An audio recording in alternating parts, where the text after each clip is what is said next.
Assalamualaikum warahmatullahi wabarakatuh. Bismillahirrahmanirrahim. Nahmaduhu wa nasta'inuhu wa nastaghfiruh wa na'udzubillahi min syururi anfusina wa min sayyiati a'malina. May yahdihillahu fala mudhillalah wa may yudhlilhu fala hadiyalah. Asyhadu an la ilaha illallah wahdahu la syarikalah wa asyhadu anna Muhammadan abduhu wa rasuluh la nabiyya ba'dah. Alhamdulillah dan alhamdulillah, ini pengajian pertama buat saya ke Tangerang ya Bu. Karena selama pandemi kami biasanya online lewat Zoom, tapi hari ini offline dan rupanya harus silaturahimnya jauh ya. Mudah-mudahan yang hadir hari ini Allah berikan rezeki yang berkah, diberikan umur yang panjang, rumah tangga yang sakinah, insya Allah kelak kita dikumpulkan di jannah, amin ya rabbal alamin. Tak lupa selawat dan salam kita sampaikan kepada kekasih kita Rasulullah sallallahu alaihi wasallam, di mana beliau bersabda, ad-dunya mata' wa khairu mata'iha al-mar'atus salihah. Dunia ini perhiasan dan sebaik-baik perhiasan adalah wanita solehah. Dan wanita solehah yang hadir di sini luar biasa. Ada 70.000 orang ya.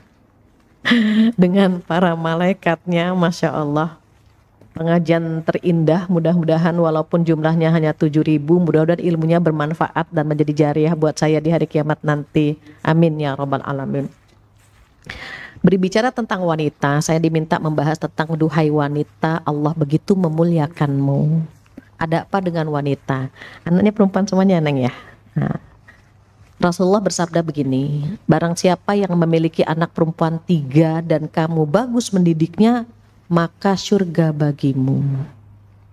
Datang lagi seorang sahabat, ya Rasulullah, bagaimana kalau anak perempuanku hanya 2? Anak perempuanku hanya 2, bagaimana? Apa jawaban Rasulullah?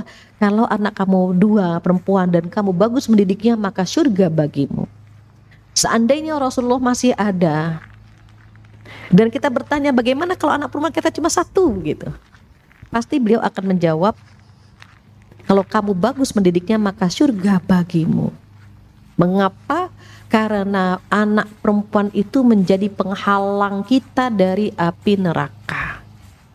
Masya Allah, kita menjadi penghalang orang tua kita dari api neraka jika kita menjaga kehormatan kita. Allah begitu memuliakan perempuan, Rasulullah pun memuliakan perempuan.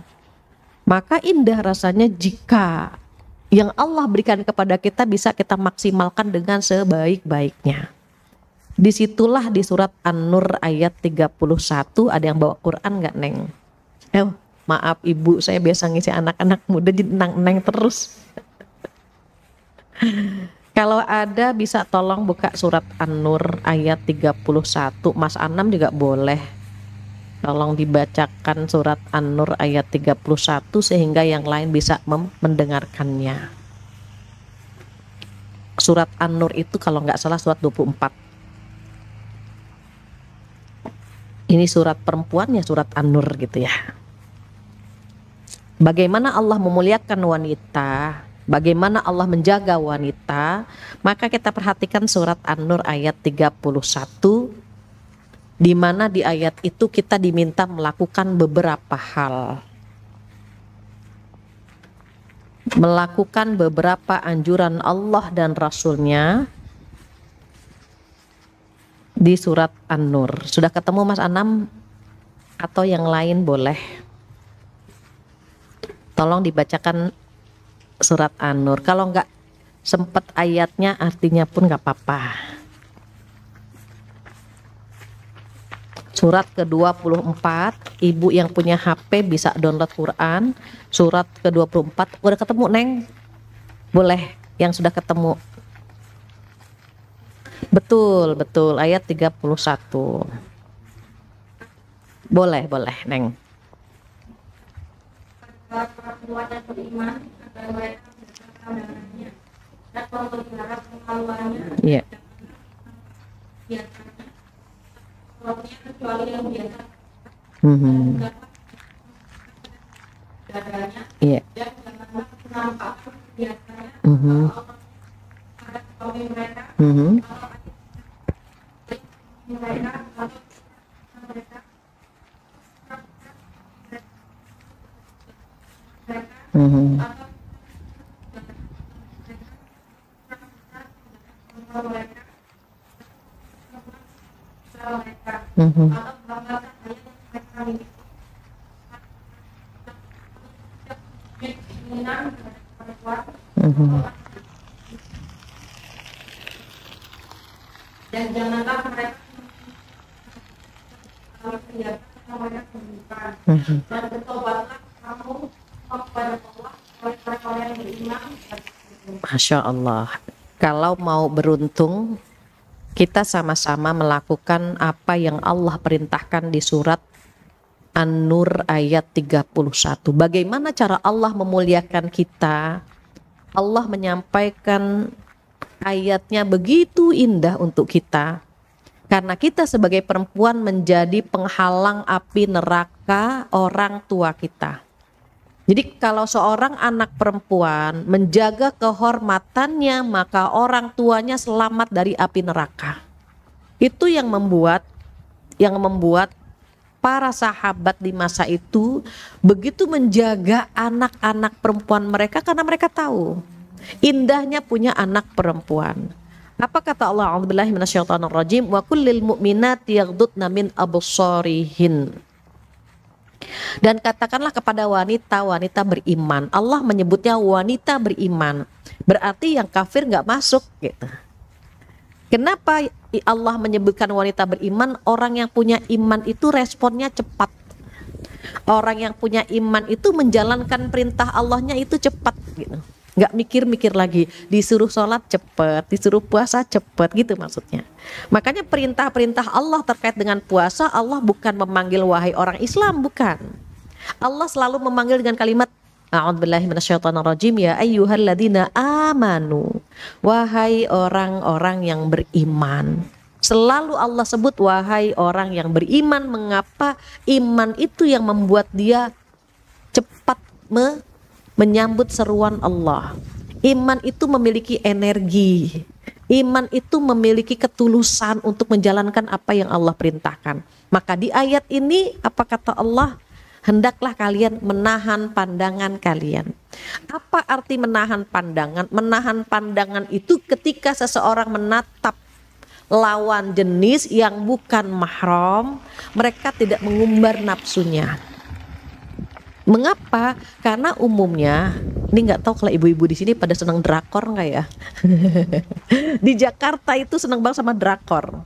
Apalagi di perkantoran, apalagi anak-anak muda itu ngeliat drakor itu senang banget gitu. Sampai histeris mereka kalau ada kunjungan ya, mereka datang ke Indonesia, mereka histeris gitu.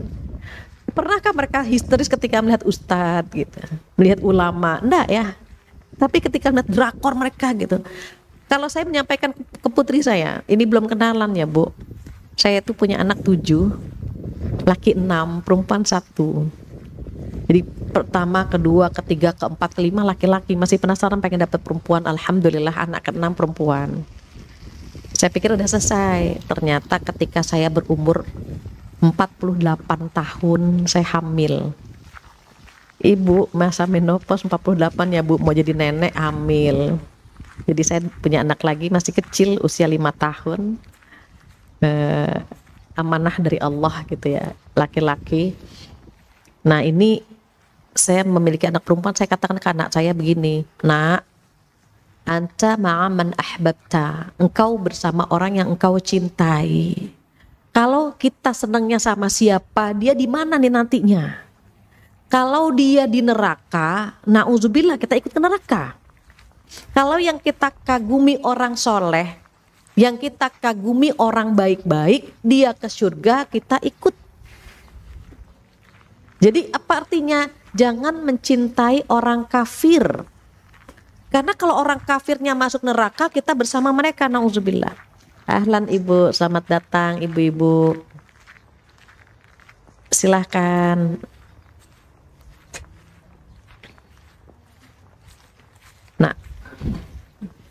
Jadi ayat ini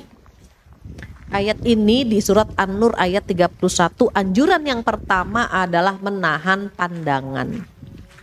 Agar mata kita tidak diumbar melihat yang tidak halal kita nikmati gitu ya. Ini udah nikah semua atau belum ya? Ada yang belum nikah nggak? Udah nikah? Belum? Belum, wajahnya masih imut-imut ya Neng. Nanti kalau nikah cari suami 3T.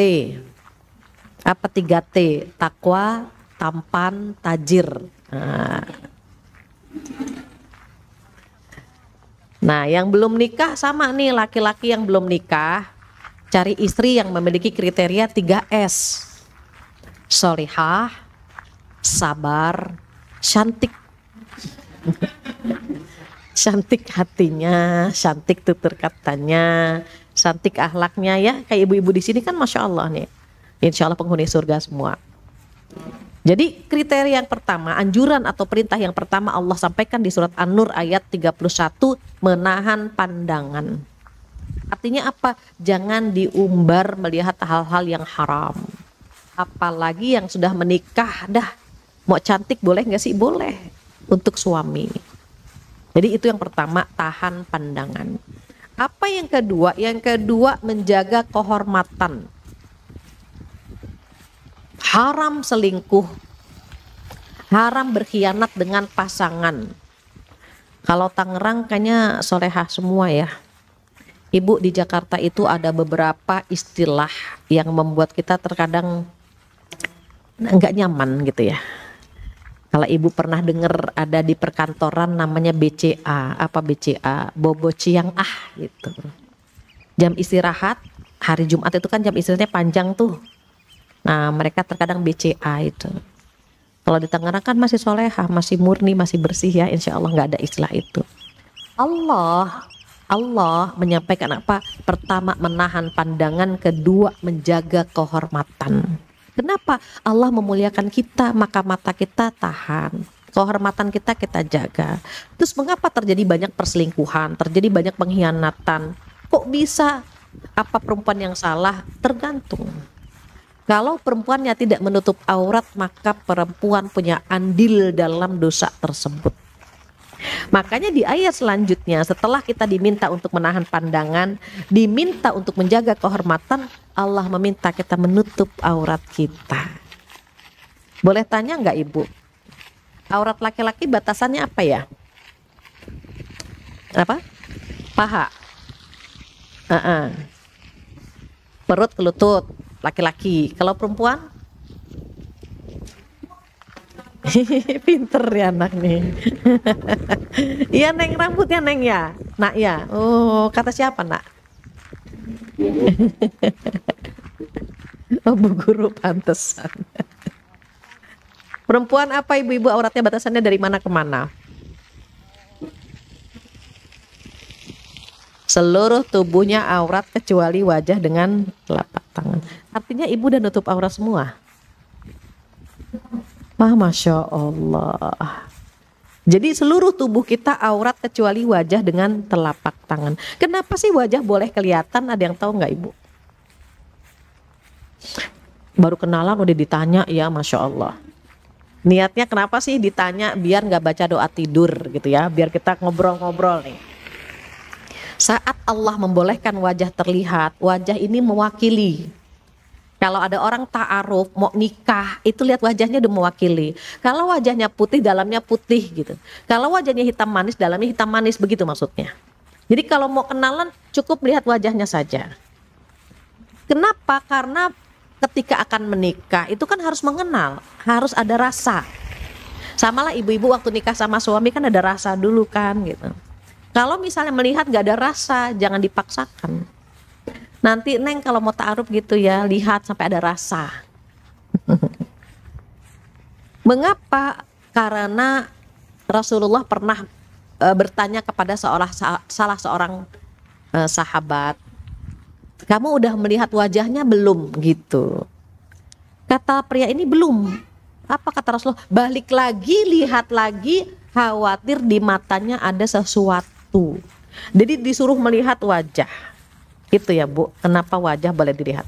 Terus telapak tangan kenapa boleh dilihat? Telapak tangan itu menandakan kesuburan seseorang.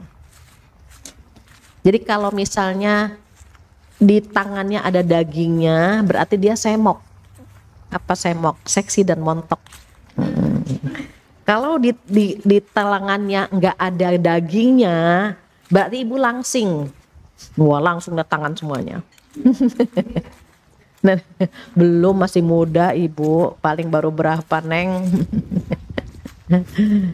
Iya, ibu ada 40, belum. Udah pensiun? Masya Allah, masih gagah sekali Bu. Amin.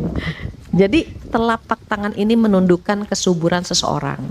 Ada lagi yang berpendapat telapak tangan itu melihat apakah dia bisa membantu urusan rumah atau tidak gitu. Misalnya mohon maaf, namanya juga ta'aruf. Ini ibu kalau pangkalnya besar, ujungnya kecil, ada kan yang jadinya begitu ya, yang racut gitu. Itu dia nggak bisa kerja keras. Jadi kalau ada suami melihat, oh jarinya panjang-panjang, racut-racut, berarti dia bisa bekerja tapi nggak bisa lama-lama gitu. Tapi kalau pangkalnya besar, ujungnya besar, kalau pangkal dan ujungnya sama-sama besar, itu dia kuat nyuci piring, nyuci baju, ngosek kamar mandi gitu. Tapi kalau pangkalnya kecil, ujungnya besar, itu cantengan, nggak bisa ngapa-ngapain. Nggak bisa kerja. Itu rahasianya kenapa tangan kita boleh terlihat. Makanya wajah dengan telapak tangan itu merupakan anggota yang boleh terlihat. Berarti kalau mau pakai cincin boleh, mau pakai gelang boleh, itu batasannya. Nah di surat An-Nur ini karena perempuan ingin tampil cantik, semua ya Bu. Semua perempuan ingin tampil cantik, ingin tampil modis, ingin tampil stylish gitu. Makanya dibolehkan sama Allah. Innallaha jamil yuhibbul jamal. Allah itu indah dan menyukai keindahan. Artinya apa? Perempuan boleh nggak sih tampil cantik? Allah ngatur di sini di surat An-Nur ayat 31 yang sudah dibaca oleh Mbak siapa tadi yang baca ya? Mbak Rahma. Jadi yang baru datang silahkan buka surat An-Nur. Biar kita kaji sama-sama. Bagaimana Allah memuliakan kita? Nah, yang pertama tadi dianjurkan menahan pandangan, yang kedua menjaga kehormatan, yang ketiga apa? Nah, ini dia. Poinnya justru di sini. Yang ketiga menutup aurat. Jadi nggak boleh menampakkan ya. Mohon maaf ini mumpung ada para bapak, para suami, para ayah, tolong perhatikan putrinya nanti. Tolong perhatikan istrinya. Kenapa istri kalau terbuka auratnya dan suami merasa nyaman, itu nanti ditanya di hari kiamat itu. Ayahnya ditanya tentang putrinya, suaminya ditanya tentang istrinya. Kalau suaminya tidak memiliki rasa cemburu kepada istrinya saat istrinya melakukan dosa, maka disebut dengan apa? Dayuth. Pakai esa. Apa dayuth? Suami yang dayuth adalah suami yang tidak memiliki rasa cemburu. Suaminya mengizinkan apa saja. Ayah, aku besok pulang jam 10 boleh nggak? Boleh. Subuh juga nggak apa-apa. Atau putrinya, ayah aku besok mau pergi sama pacarku, boleh nggak nginep di hotel? Boleh nak, mau berapa hari, 2 hari, 3 hari, itu perhatikan, itu nggak mencium aroma surga. Kenapa dayus? Belum nikah diizinkan untuk pergi bersama yang bukan mahram, itu nggak mencium bau surga. Maka di sini dikatakan apa? Wala yubdina zinatahunna illa ma dhahara minha. Jangan menampakkan aurat kecuali yang biasa tampak. Nah, yang biasa tampak adalah wajah dengan telapak tangan. Jadi kalau yang biasa tampak, mohon maaf, orang Pakistan itu pakai, ibu pernah lihat film India enggak? Pakai itu ya, apa, anting di hidung. Boleh nggak? Boleh. Karena kebetulan antingnya dia di hidung. Saya kurang lebih 10 tahun di Pakistan. Kebetulan ngambil S1, S2 di sana. Di Pakistan. Jadi mereka orang Pakistan tuh pakai antingnya di sini. Terus boleh nggak? Boleh, karena kan di wajah. Kalau cincin di tangan boleh, karena kan memang telapak tangan boleh gitu. Terus pakai gelang boleh nggak? Boleh, karena kan perbatasan. Kalung Nah itu dia. Karena kalung di dalam nggak boleh ditampakkan. Kan banyak yang terkadang kita pengen ngasih tahu ya kalungnya besar. Nah, atau ibu mohon maaf pakai anting. Ini jilbab. Tapi antingnya keluar. Pernah lihat kan? Wrrr, antingnya sampai ke sini. Boleh nggak? Nggak boleh sebenarnya. Kenapa? Karena kuping atau telinga ini bagian dari aurat. Jadi nggak boleh ditampakkan. Itu yang dimaksud dengan wala yubdina zinatahunna illa ma dhahara minha, yang biasa tampak aja. Kenapa terhormat sekali perempuan? Kita perhatikan Ratu Elizabeth itu nggak pernah bersentuhan kan? Dia begini. Kenapa? Oh terhormat sekali. Dia pun selalu jarang kan kita melihat Ratu Elizabeth itu pakai baju yang terbuka kan? Oh selalu tertutup pakai topi gitu ya. Even dia pakai topi, tapi dia rapi kan busananya. Jadi Allah itu memuliakan kita lewat ayat-ayat ini agar mohon maaf, agar mereka yang melihat kita akan menghormati kita. Jadi kebetulan ibu-ibu alhamdulillah sudah menikah semua. Ada beberapa anak-anak mahasiswi ataupun di perkantoran yang belum menikah itu pernah konsultasi kepada desainer terkenal. Kalau saya sebut namanya pasti tahu. Ketika konsultasi ke desainer terkenal ini bilangnya apa? Mas, aku tuh cocoknya pakai baju apa gitu. Tinggiku sekian, berat badanku sekian, itu cocoknya modelnya yang kayak apa? Apa kata desainer ini? Ibu sebagai karyawati kan bukan penjajah seks gitu coba. Dia setajam itu ngomongnya. Ibu sebagai karyawati kan bukan penjajah seks. Tolong berpakaian sopan dan tolong jaga mata-mata kami yang berada di kantor itu. Mengapa? Karena banyak sekali yang datang ke kantor dengan pakaian terbuka. Ini keluar nggak ya? Nggak ya. Ibu saya karena kebetulan ngajar di perkantoran, baik kementerian maupun BUMN, saya pernah masuk lift dan ada wanita bilang, ini saya pakai outer aja nih. Kalau kita pakai blazer kan ada innernya, ada dalemannya. Mereka enggak. Jadi benar-benar langsung gitu. Kenapa? Karena mereka merasa bahwa ya gampang BCA tadi gitu. Dan Allah menjaga kita. Kelak apa yang kita lakukan sekarang itu transfer pahalanya kemana? Ditransfer pahalanya buat kita dapat, orang tua kita dapat. Ibu yang sudah menikah, kita dapat pahala, suami pun dapat pahala yang sama tanpa dikurangi sedikit pun. Titip salam untuk suami ya. Tolong titip salam untuk suami. Pak, hari ini papa dapat pahala menuntut ilmu. Kenapa? Karena papa sudah mengizinkan saya mengaji.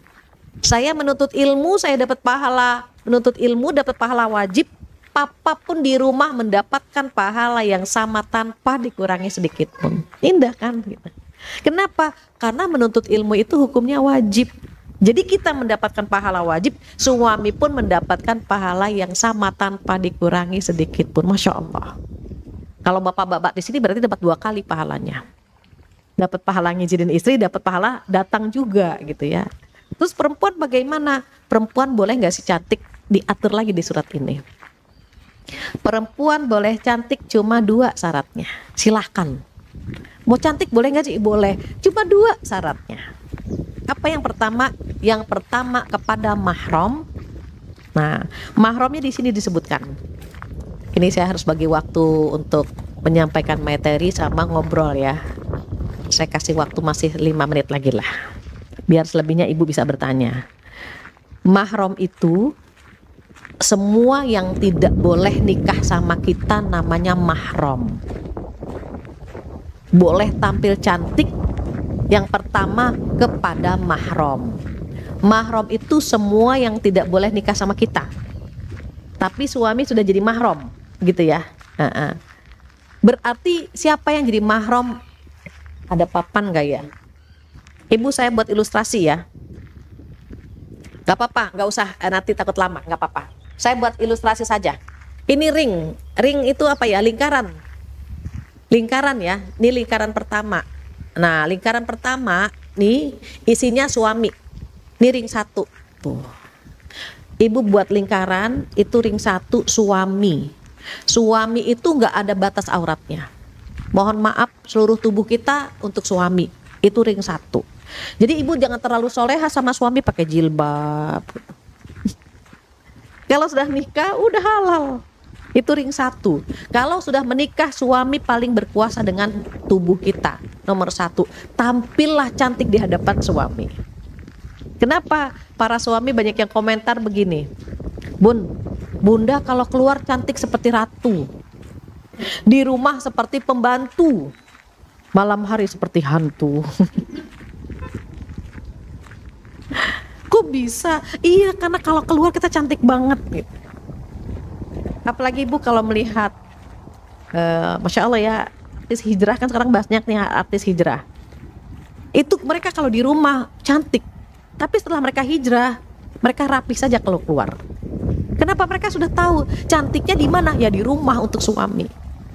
Itu ring 1 ya. Oke. Sekarang buat lagi ini nggak apa-apa, saya ngabisin tisu ya, buat contoh karena nggak ada papan. Ring 2 ini agak lebar lagi isinya. Isinya siapa? Nah, isinya orang tua. Kalau ini kecil, isinya suami aja. Ring 2, isinya siapa? Orang tua, saudara kandung, kemudian keponakan dari saudara laki-laki, keponakan dari saudara perempuan, sesama muslimah 7 orang. Yang tidak boleh terlihat pusar sampai lutut. Ibu inget ya, kalau tadi kan suami cuma 1 nih ringnya, isi cuma suami, dia berkuasa dengan tubuh kita. Artinya apa? Semuanya boleh kelihatan. Ring 2 yang tidak boleh kelihatan, pusar sampai lutut nggak boleh kelihatan. Siapa saja yang nggak boleh melihat itu? Orang tua, mertua, anak kandung, saudara kandung, keponakan dari saudara laki-laki, keponakan dari saudara perempuan, dan sesama muslimah. Mohon maaf, kita nyusui, orang tua kita ngelihat anak kita nyusu, boleh nggak? Boleh, karena batasannya pusar sampai lutut. Ibu-ibu solehah yang dirahmati oleh Allah, tolong dijaga pusar sampai lutut kepada anak-anak. Kebanyakan kita menjaga dada, tapi paha terlihat. Salah itu. Paha nggak boleh kelihatan. Dia bagian yang tidak boleh terlihat. Kenapa? Batasannya pusar sampai lutut. Terus kalau kita ke salon bagaimana? Kalau kita ke salon pakai kemben, ibu tahu yang kemben ya? Kalau di salon kan pakai kemben tuh. Tapi kembennya itu diturunin sampai ke lutut. Kenapa nggak boleh terlihat? Makanya saya lebih suka ke salon muslimah, dia tahu batasannya. Nah, ibu-ibu zaman now, dada ketutup tapi paha terlihat, terbalik ya. Nanti para suami diingatkan paha ini nggak boleh terlihat, dia aurat. Aurat sama anak, sama adik, sama kakak gitu. Sama orang tua. Kenapa? Pusar sampai lutut batasnya. Saya pernah membahas ini sama Fenita Ari, istrinya Ari Untung. Dan ternyata beberapa baru tahu, oh paha nggak boleh ya? Nggak boleh.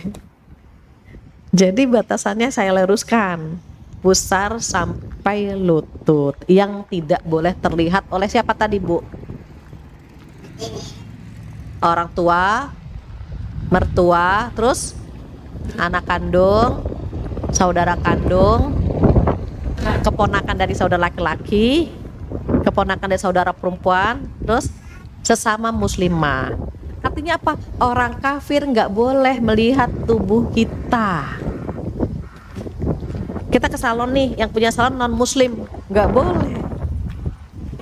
Kenapa? Ini ayatnya surat An-Nur ayat 31.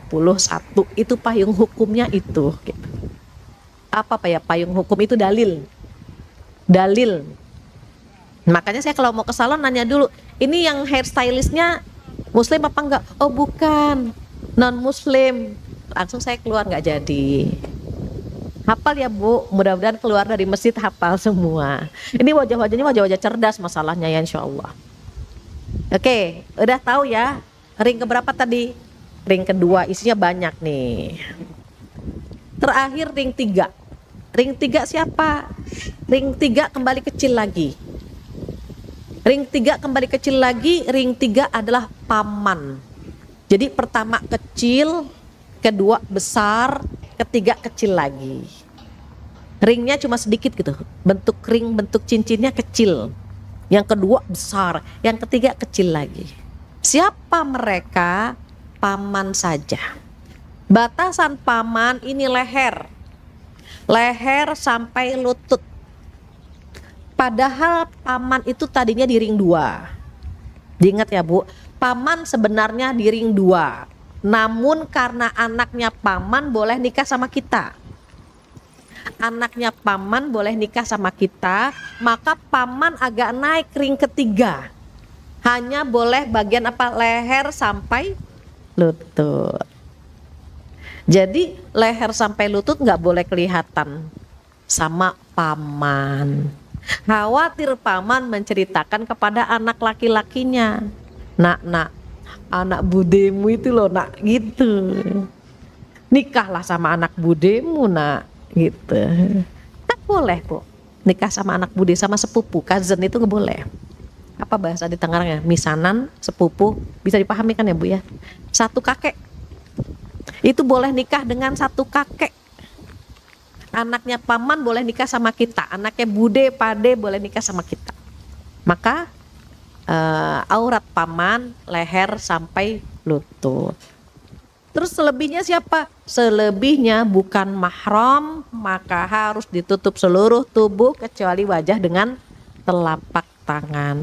Itu isi surat An-Nur, betapa Allah memuliakan kita. Maka kewajiban bapak jaga putrinya, kewajiban suami jaga istrinya. Terus selain itu apa? Syarat mau tampil cantik, yang pertama kan kepada mahram, ya Bu. Ada nggak tadi catatannya?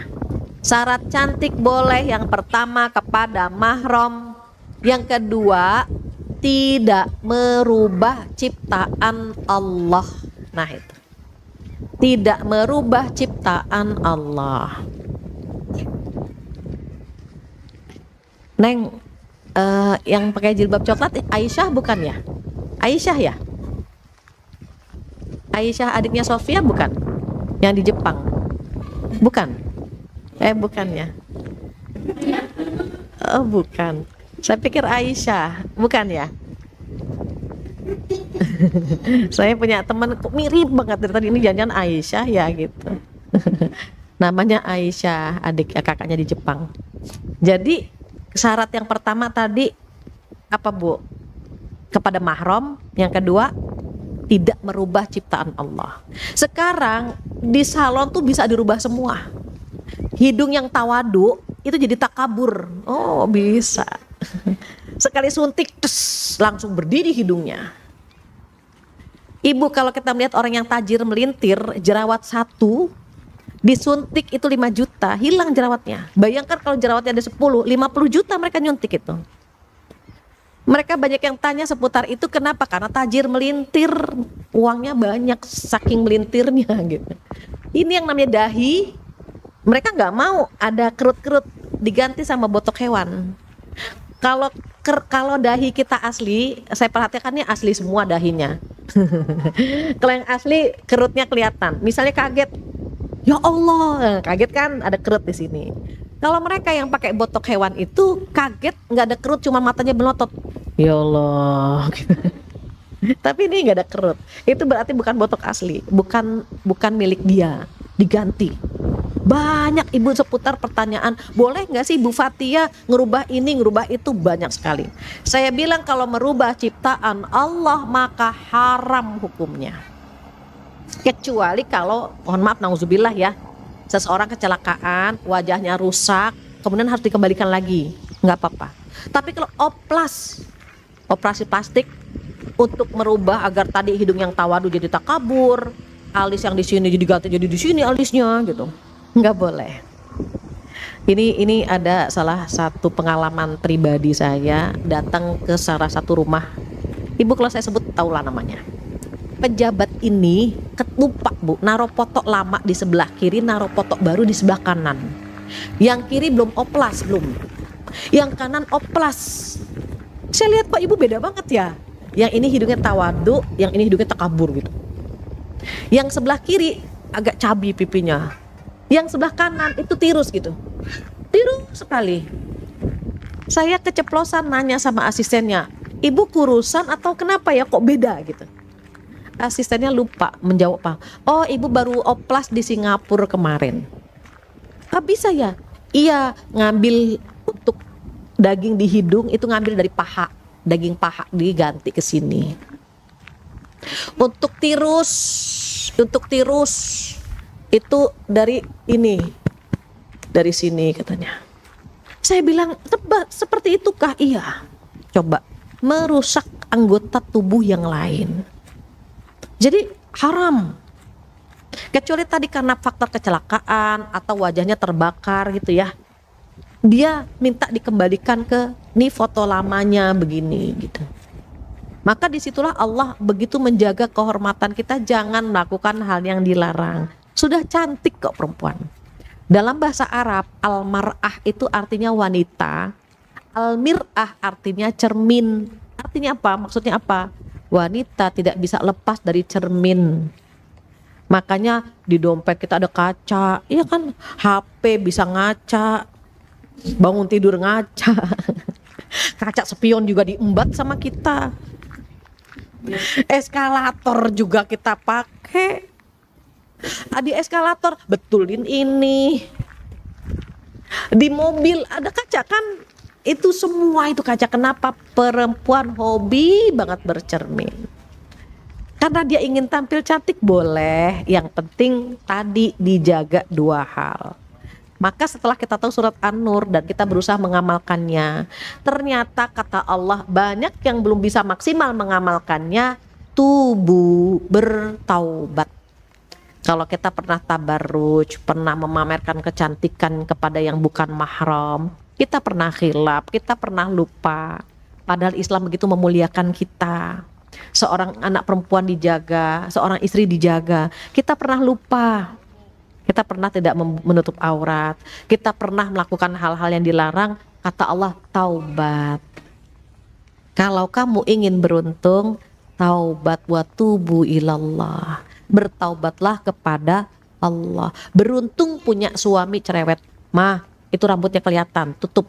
Ma, itu bajunya itu gitu." Cerewet dia. Kita suka kesel, "Ih, cerewet banget sih," gitu ya. Kenapa suami cerewet? Karena dia ingin tetap bersama kita sampai ke surga. Dia nggak puas bersama kita di dunia, makanya dia cerewet. Dia ingin tetap bersama kita di surga. Makanya dia ingetin kita sholat. Dia ingatkan kita menutup aurat. Dia ingatkan kita, "Ma, udah bayar qadha belum?" gitu kan. Kenapa? Karena dia suka bersama kita terus sampai ke jannahnya. Jadi kalau dalam rumah tangga ada masalah, biasa. Itu sebagai bukti bahwa rumah tangga kita sehat. Kalau diem-diem aja rumah tangga kita, nah, itu bukan rumah tangga manusia nantinya, tapi rumah tangga patung. Kok nggak ada yang ngomong gitu ya? Makanya mohon maaf kalau ada di antara kita yang punya suami agak gimana, karena kita cocok diuji lewat suami kita. Kalau ada yang diuji lewat anak-anak, karena kita nggak sanggup diuji lewat suami, maka ujian kita lewat anak-anak. Maka bersabar dan bersyukur sebagai bukti kedekatan kita kepada Allah Subhanahu wa Ta'ala. Alhamdulillah, nggak terasa jam 11 kurang seperempat. Kita ada waktu 15 menit untuk ngobrol-ngobrol ya. Karena jam 11 saya harus pamit. Mudah-mudahan pertemuan pertama ini tetap berkesan. Karena hari ini hujan ya, jadi kalau saya datangnya tepat waktu, tapi nunggu ibu-ibu semua dulu, karena hujan ya, saya pahami. Nah, mudah-mudahan walaupun pertama, tetapi mudah-mudahan bermanfaat ya untuk kita semuanya. Baik, adik-adik, ibu-ibu semuanya, jika ada pertanyaan, saya persilahkan untuk menyampaikan pertanyaannya, tambahannya, pengurangannya. Saya kembalikan lagi kepada, oh yang ada MC ya, saya kembalikan ke ibu-ibu semuanya, silahkan. Iya, silahkan ibu. Waalaikumsalam warahmatullahi wabarakatuh.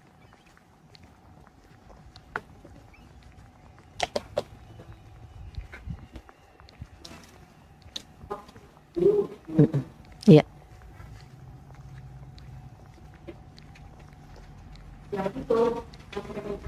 Iya. Iya, iya, iya. Dulu.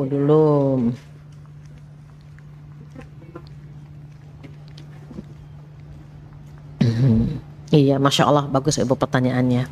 Jika dulu kita pernah melakukan dosa, apa saja dosa kita, terutama dosa besar. Dosa besar itu apa sih? Di antaranya tadi ya Bu, merubah ciptaan Allah, syirik, durhaka kepada orang tua, minum, mabuk maksudnya ya, berzina, membunuh, korupsi, itu dosa besar semuanya. Maka pada saat kita ingin menghadap Allah, kita taubatan nasuha tubuh, gitu kan tadi ayatnya, bertaubat. Apa sih syaratnya taubat? Syarat taubat hanya 3. Kita sholat 2 rakaat, kemudian di situ setelah salam, kita mengakui dosa-dosa masa lalu kita. Ya Allah, saya pernah begini. Sampaikan kepada Allah betapa kita pernah melakukan dosa-dosa itu karena kita belum ngaji, karena kita nggak paham gitu. Sampaikan kepada Allah. Yang kedua apa? Menyesali perbuatan. Jadi kalau yang pertama mengakui dosa-dosa, yang kedua menyesali perbuatan kita. Hamba menyesal, ya Allah, hamba pernah begini, hamba nggak tahu, ya Allah, hamba menyesal. Terus apa yang ketiga? Yang ketiga berjanji untuk tidak melakukan lagi. Berjanji sama Allah bahwa kita tidak akan pernah melakukan perbuatan itu lagi karena dulu kita nggak tahu. Jadi kalau yang masa lalu bagaimana? Dihapus semuanya dengan taubat. Rahmatnya Allah lebih luas daripada murkanya. Apa kata Allah dalam hadis qudsi? Seandainya ada hambaku berbuat dosa seluas lautan, aku akan datang kepada dia membawa ampunan seluas lautan pula. Coba. Jika ada hambaku datang kepadaku membawa dosa setinggi bukit, aku pun akan datang kepada hambaku membawa ampunan setinggi bukit itu pula. Bahkan jika ada hambaku membawa dosa seluas langit dan bumi, coba, dosanya banyak banget, sampai seluas langit dan bumi, apa kata Allah? Aku akan membawa ampunan untuknya seluas langit dan bumi pula, dan aku gak peduli dengan dosa hambaku, yang penting dia bertaubat kepadaku. Allah ampuni Ibu. Seakan-akan kita tidak pernah melakukan dosa itu lagi. Maka mengapa kita tidak boleh menganggap remeh, menganggap rendah orang yang pernah melakukan dosa di masa lalu? Boleh jadi di tengah malam dia nangis, kita nggak pernah tahu. Dia pernah melakukan dosa, dianya sudah taubat, kitanya yang masih ngerumpin dia. Dianya dosanya sudah dihapus, kita yang bikin dosa. Maka itu rahasianya kenapa kita tidak boleh merendahkan orang lain, meremehkan orang lain. Walaupun kita tahu dia pernah melakukan dosa besar, boleh jadi di tengah malam dia pernah nangis dan Allah menghapus dosa-dosa dia. Sama halnya kalau kita punya dosa, maka hadirlah kepada Allah. Datanglah kepada Allah dengan 3 tadi, mengakui, menyesali, dan berjanji untuk tidak melakukan lagi. Wallahu alam seperti itu Ibu. Baik, ada lagi regu B sebelah kiri. Ada yang mau ditanyakan? Ibu-ibu yang lain? Silahkan, di luar tema juga nggak apa-apa. Ya, mau bertanya? Bismillahirrahmanirrahim. Assalamualaikum warahmatullahi wabarakatuh. Waalaikumsalam warahmatullahi wabarakatuh. Izin bertanya Ustazah, bagaimana jika dulunya kita belum menutup aurat, terus pergaulan kita ya kurang baik lah, maksudnya kehidupan anak-anak zaman dulu gitu ya, tahu ya, betul. dengan bercampur baur dengan laki-laki, terus pakaiannya masih tidak menutup, terus dulu sempat bekerja di dunia ribawi, dan alhamdulillah sekarang sudah resign. Sekitar 6 tahun lah udah resign gitu. Oh, udah resign udah ya, alhamdulillah. Jadi gimana Ustazah kalau misalnya kita bertemu teman-teman lama itu harus seperti apa gitu? Apa kita harus menjauh atau bagaimana gitu? Pasti teman-teman kayaknya melihat saya ini ada perubahan, jadi pasti. Kayak ada sedikit kok sekarang kayak gini gitu. Suka melihat postingan, kok sekarang jilbabnya panjang ya gitu. Maksudnya adalah omongan-omongan dari teman-teman seperti itu. Apa kita masih boleh tetap misalnya kan kadang suka yuk kumpul yuk gitu, masih boleh nggak seperti itu, harus bagaimana sikapnya ya. Terima kasih Ustaz. Syukron. Amin. Jadi gini, pasti kita semua pernah punya masa lalu ya, pasti gitu. Terus kalau udah berubah gimana? Nah, berubahnya bagus. Berarti ada yang berubah lagi nih, tutur kata kita, sikap kita ke orang lain kan pasti ada berubah. Ini sharing sedikit. Saya pernah dulu dikasih amanah di DPRD. Taulah pergaulan DPRD seperti apa. Yang namanya merokok gitu ya. Yang namanya perempuan merokok, catok bla bla bla bla bla gitu ya. Tetapi karena kita berpikir mereka adalah objek dakwah kita. Mereka objek dakwah kita. Ibu tahu objek dakwah. Saya buat ilustrasi gini. Ini nomor rekening. Ada kan surat Wal Asri, Ibu hafal ya? A'udzubillahi minasyaitonirrajim, wal 'asri innal insana lafi khusr. Demi masa, sesungguhnya semua manusia dalam keadaan rugi, semuanya rugi, kecuali jika melakukan 4 hal. 4 hal itu apa saja? Illal ladzina amanu, iman. Iman itu buka nomor rekening, karena pernah kerja di bank ya. Oke. Jadi ilustrasinya itu. Kita buka nomor rekening. Illal ladzina amanu, nomor rekening kita buka. Wa amilus sholihat, ini setor tunai. Ini nomor rekening. Ini setor tunai, cash and carry. Jadi kita store. Nah, ini contoh, gitu. Berapa sih amal soleh yang kita lakukan? Sholat nggak banyak-banyak banget, nggak taat-taat banget, nggak khusyuk banget gitu ya. Sedekah juga nggak banyak-banyak banget, berarti amal soleh kita itu. Nih datang ke pengajian segini, sholat segini gitu. Apakah cukup? Kata Allah tidak. Setelah wa amilus sholihat wa tawassaw bil haqqi wa tawassaw bis sabr. Setelah setor tunai, kita butuh transferan dari orang lain. Itu yang namanya tawassaw. Ngasih nasihat, mempengaruhi orang lain menjadi baik, itu transferan. Karena kalau setor tunai, amal kita, ibadah kita nggak hebat-hebat banget gitu. Sholat nggak khusyuk banget, sedekah nggak banyak-banyak banget gitu kan. Sama suami nggak taat-taat banget gitu. Jadi kita butuh apa? Kita butuh transferan, itu tawassaw bil haqqi wa tawassaw bis sabr.